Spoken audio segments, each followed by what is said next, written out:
This review may contain some light spoilers, so please watch at your own risk.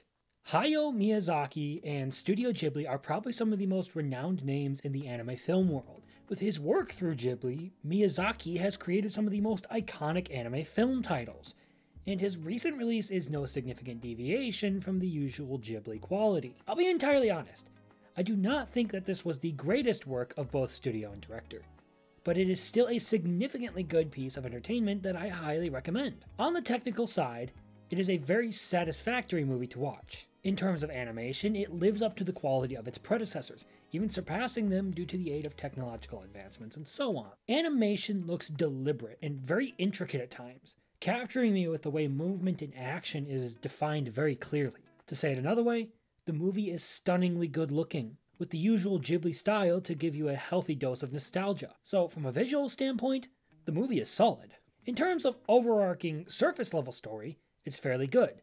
You can interpret this whole story as one about grappling with the loss of loved ones and choosing how you want to live your life.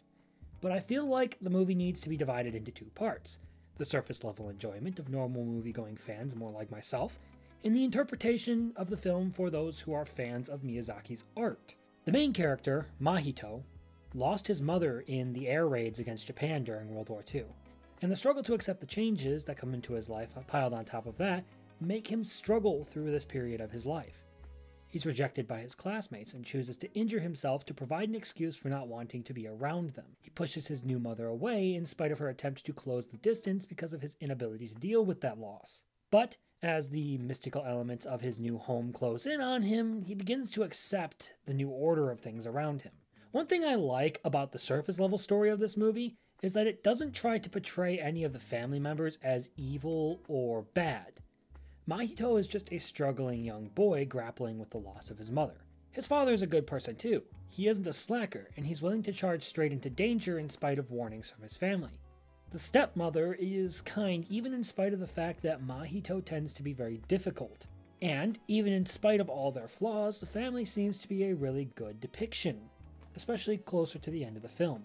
It's also very much a standard whimsical Ghibli tale about supernatural elements intruded upon by the real world. I would honestly go so far as to say that, for a surface level story, it's very wholesome. However, if that is all you hope to get out of this film, you'll likely find that this film feels oddly cryptic at times and places strange emphasis on unusual things. That's why I say that the interpretation of this film needs to be divided into two parts. As for that second part, this film happens to be a bit of a self-portrait of Miyazaki himself, incorporating some of the things that have happened to him. But more specifically, this movie is a grand artistic metaphor for Miyazaki's whole career in entertainment. You see this in how everything throughout the movie references his works. There are plenty of small little nuggets there that reference all of the movies he worked on through Studio Ghibli, plus a few others. The 13 blocks used in this story represent Miyazaki's 13 creative works, and there are various other metaphors for creativity and passion that are deeply ingrained into the story. Even the characters are largely representative of real people in Miyazaki's life, or have some other metaphorical meaning. The point is, this is a film that ends up being very personal to Miyazaki himself, and thus, if you go into it expecting something a little bit more general, the likes of a film like Mononoke, you might find it a bit baffling or not the greatest. It ends up being a bit off-putting to some of those who don't quite recognize the meaning behind it, even to the point that I've seen some chatter about how it's actually a bad movie. Even in spite of me pointing out the fact that it can be cryptic and a little bit hard to understand, and if you only go in looking at the surface level, you will find some things very odd or empty, I still think it is an overall grand slam for the studio director duo, and definitely worth your time. Even if you don't immediately find the interpretation for the movie, it's still one that was fun to see. I give this a solid 8 out of 10.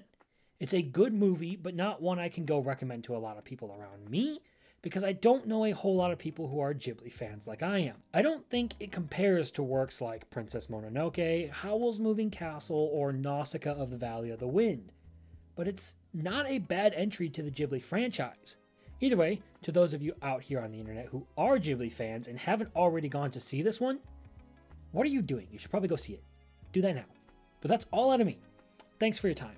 I would really appreciate it if you poked those magic buttons down below that say like and subscribe, because those simple but free actions really do help me. I'll catch you all another time. Later.